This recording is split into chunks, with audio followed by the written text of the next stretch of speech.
Thank you so much, Kendall, for joining me today on ECHE Music TV. I am excited to have you here to talk about, I guess, branding through graphics and graphic design. Okay. You're an artist, but you're also a very talented graphic artist. And so I wanted to kind of pick your brain and I forgot to turn on my timer, and, and give my audience some tips and information about why it's important to have good design for your project and for your branding in general. Right. So that's my first question for you. Why is it so important to have good design? Well, first of all, I think that we really look and kind of bring in visually. When we look at something or when we're attempting to do something or buy something, first there's something visually that attracts us to whatever that product is. So it's very important as an artist that you grab your potential listener and potential buyer first visually. Mm-hmm. So that and that's how you get, before they even hear any of your music, before they hear what kind of music it is and what your style is, they're going to see your project, they're going to see your ad, they're going to see whatever it is that you're posting on Facebook before they even attempt to listen to your music. So wait a minute. So what we're saying here is that Christian people who follow Jesus and love everybody, we still judge people by what they look like and, their presentation? Absolutely. That's human nature. It's just human across the board.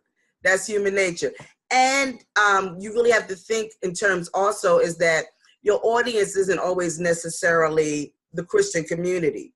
Okay. Because when you're advertising on websites and when you're advertising in magazines and on Facebook, everybody that are looking at those mediums, they're not necessarily Christians. Okay. So you really can't think of it in terms of what you think the church is going to like. You have to think in a broader perspective. You have to think about what looks professional, what looks you want it to look expensive. You want it to look like you put some time and energy into it. Mm-hmm. And that has nothing to do with the type of music that it is. So that has nothing to do whether it's gospel, whether it's jazz, whether it's R&B, whether it's pop. Mm-hmm. It's all about the look.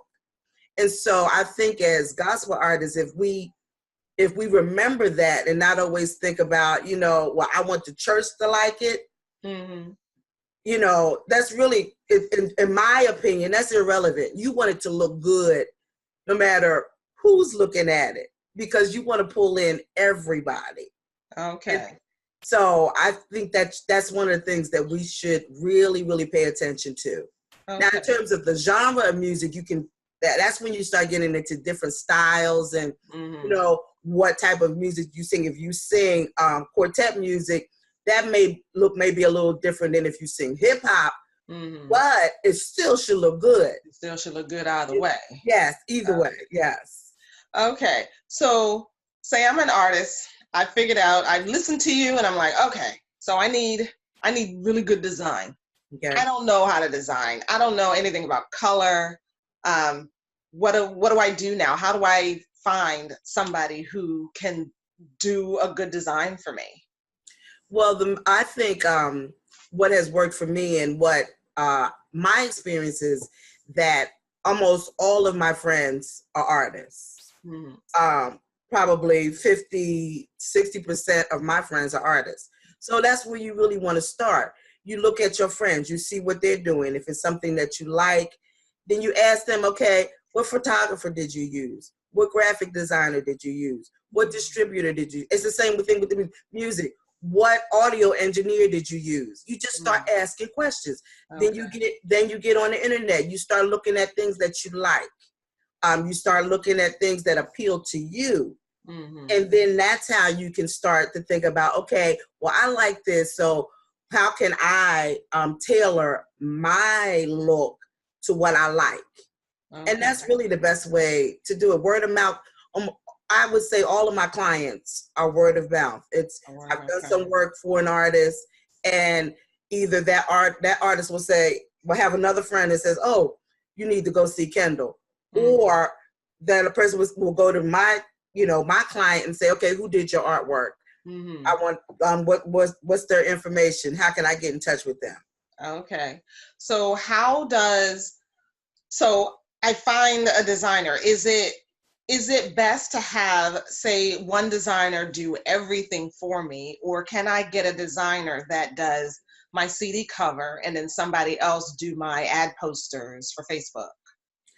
You can. I don't suggest that that's a good idea, because what you want is consistency.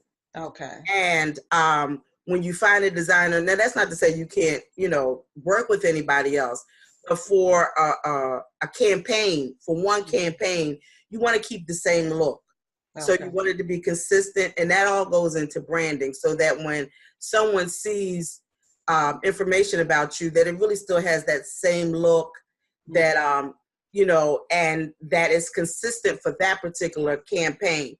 So if you're coming out with a new CD, and you do something quick on Facebook and you use certain pictures, well, it's best to use those pictures so that throughout that entire campaign, or that look, so that people will, when they see it, they automatically think, "Oh, that's their single." You don't want them to be confused, because end users get confused very easily. Yeah. And sometimes you can have different looks. You can have a photo shoot, and especially with women, we have different hair colors, we have different hairstyles. Yeah. We can go from natural to long down our back in 5 minutes. Right. So, but that's great. However, you want to still be able, the user, to look at it and be able to tell that's you. If you change your look too much, they'll think it's somebody completely different. And that's not what you want. You want them to, when they see it, they identify that look, that color scheme, that photo, whatever it is, with you. Okay. And to keep it consistent throughout your campaign. Okay. So we're going to take a break here, and when we come back, we'll talk about what to look for in a graphic designer. Okay. Are you a Christian artist who has recorded at least a single, but not sure where to go from here? Are you looking for performance opportunities, but not sure where to start? Hi, I'm Simone Henry, the founder of ECHE Music, and I've set aside time in my schedule to speak specifically to your needs. Schedule a call with me now at echemusic.com/MMA. That's ECHE music.com/MMA. I'm looking forward to talking with you. Okay, we're back with Kendall King, and we're talking about the importance of good graphic design for album, campaign, your branding. Right. So I wanted to talk to you, Kendall, about what should an artist look for? Like, when, say, an artist comes and they sit down with you, what questions should they be asking before they hire you? Well, I think that it's just important. I don't know that there are a set of questions that you should really ask your designer. Basically, you should have an idea of your designer's style before you start working with them. Okay. So I suggest that you get that you look at the work of your designer and see what their style is. Okay. And then you'll know whether or not that you will mesh with that designer. And one of the things that I always tell my clients before we even get started is that the success of your campaign starts with your photographs. Okay. So I always encourage my clients have a photo shoot. Mm-hmm. If you don't have the budget for the Roy Coxes and for the bigger names, still make sure that it's a higher quality camera Taking pictures on your cell phone is not a photo shoot. Cut it. And really, you would think, when you say that, you think, oh, well, everybody knows that, but I cannot begin to tell you how many people send I've seen some. send photos to me from off of their cell phones. And I keep telling them, you have to have a high quality professional photo shoot. It's so important. I think I'm good and I can create miracles sometimes out of things that aren't that great. But your expectations should be what you give me. If you give me, I don't want to have to work that hard to make it look beautiful. As an IT person, we always say garbage in, garbage out. Yes. So don't give me garbage, you're not going to get garbage. It's so important. So that is really the key to having a successful design for whatever it is. Okay. And so when someone comes, so basically you should know basically the style of your designer. I consider myself to be a less is more designer. Okay. So I work. I'm not a busy designer. I don't have a lot going on in my designs. I kind of pick 2 or 3 fonts and use those consistently. I don't use 4, 5, or 6 different fonts on one project. I like to keep it clean so that when you're looking at it, your eye finds a place to focus on. You don't want them to look at it and they're trying to figure, okay, what should I look at? And their eyes are darting all over the place. Yeah. To figure out what's going on. If your date, whatever the date of your event is, they shouldn't have to look down in the corner for the time and then up in the left-hand corner for the location, and then everything should be consistent. They should be able to know, okay, this is where I'm going. This is what time it is. This is what it is. Keep it simple. Keep it, so that's really my aesthetic, my design aesthetic. And, but some people, they like busy. They like a lot going on. So you just have to decide what you like and then what works the designer. Right. What works for you and what designer will be able to give you what you like. Okay, fantastic. Well, thank you so much for giving us that information. I think I do have one more question. Sure. So what type of budget should an artist come to you with? Well, let's just say, I can't tell you, it depends on what you want. Okay. Okay, because it could depend on whether or not you just want, if you're getting CDs pressed, whether you're just doing digital distribution, whether you want a website, whether you want e-blast, a website. See, so it really depends. But what I will say is, if you want quality work, you need more than $50. Amen. Hallelujah. Bless the Lord. Okay. I think I need to say that again. Right. And I'm not being facetious, and I'm basing it on experience. If you want quality work, you need more than $50. All right now. And you need to be prepared to pay when the work is done. Yes. Okay, so don't go in thinking you're going to get on a payment plan. Okay, that's another thing, because a lot of artists will say, well, I don't really have a lot of money. Can I pay you now and pay? Well, I will give you the final files when I get the final payment, because people get amnesia. Right. So when you go into it, don't look for a deal. It's not let's make a deal. Right. And a lot of times with church, we're always going in trying to make a deal. Yeah. And it's a business. It's a business. And now, because I'm a Christian, I'm going to do right by you. So that means I'm going to give you excellence. Yes. I'm going to be timely. Right. When I set professionalism in return. Yes. Yes. So if I meet my deadlines and give you what you're asking for, then don't nickel and dime or try to get on the payment plan. And if you don't really have the budget at that time, then maybe you need to wait.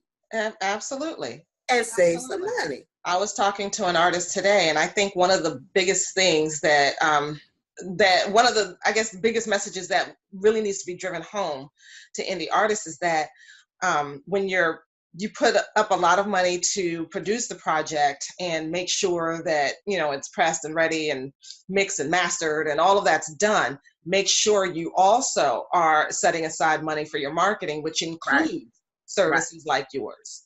Right. You know, your graphic design and, you know, your website and your e-blasts and your posters and all these different things that has to be taken into consideration. And you know, and just making sure that you're coming to people and you're following their rules and their instructions, right? If they want half up front, be prepared to give them half up front and plus later. If they want a payment plan, be prepared to do that. If they say to submit in MP4 format or, you know, JPEG format or whatever format that they want, do that. Don't try to keep, you know, going around the rules and do it your own way. People have certain ways that they work. So honor that. So that's something extremely important to drive home. It is. It really is. And I encourage artists, if you don't know, then educate yourself. When I first started doing this, I didn't know anything. I was a church musician and director. That's what I've been doing since I was 12. That's all I knew. Well, being an artist is nothing like being a church musician and director. It's completely different. So I had to learn what all the terminology, what it takes, you know, and then you have to learn that there are some people that will try to get your money and you'll pay for things you don't necessarily have to pay for. But now if you learn what it takes and what's necessary, then you'll know, no, I'm not going to pay for this. I'll pay for that, but I'm not going to pay. You know, you're able to make wise decisions. Wise decisions, absolutely. Yeah. And so I encourage everybody, if you don't know anything about graphics, learn the difference between a low resolution 72 DPI file, and the difference between that very, very different, and a 300 DPI file that you have to get printed. A lot of people see things on the screen and they think, oh, it looks good on the internet. Well, it's not gonna look the same when you print it out. When you print it out, it's different. So if you don't know, then ask those questions and remember those things. Stop sending those huge files that are low resolution. Because even though it's big, it's still a low resolution. Like, oh, I blew it up. Here it is. Like, no, you just totally know. So those type of things, just educate yourself and be open to learn and to you know, I always go on the premise that there's always something that I can learn. I've been doing this for 30 years and every day there's something new that I can learn. Absolutely. That's my mantra. I'm learning every day. Yes. So thank you so much, Kendall, for being on ECHE Music TV and sharing with us your knowledge. Tell us how we can get in contact with you. Well, you can get in contact with me on my website. It's kendallking.biz, B-I-Z. I'm also on Facebook. You can look me up at Kendall King Music, or you can look at K-Sean Music. And I'm also on Twitter. So any one of those ways you can get in touch with me. Okay, fantastic. Thank you so much. Thank you for having me.